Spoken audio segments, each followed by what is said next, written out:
script is there, but when somebody like actors changes, actress changes, right, expression changes, and accordingly like you can see the film industry story is like generally like one hero, heroine, villain, it's generally it is like that, but expression is always different, right.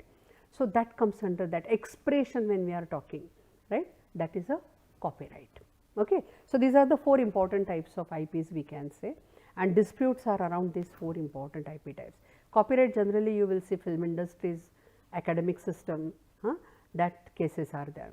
If we see the trademark, then there are lot many, it is like a passing of and infringement both type of cases are there, and you can see lot many cases related to that trademark, right. Then if we see industrial design, that disputes are comparatively little less. Patent, yes, there is a like lot of disputes which are going on, and that dispute may be among the organizations and many times against the controller for granting of that particular patent.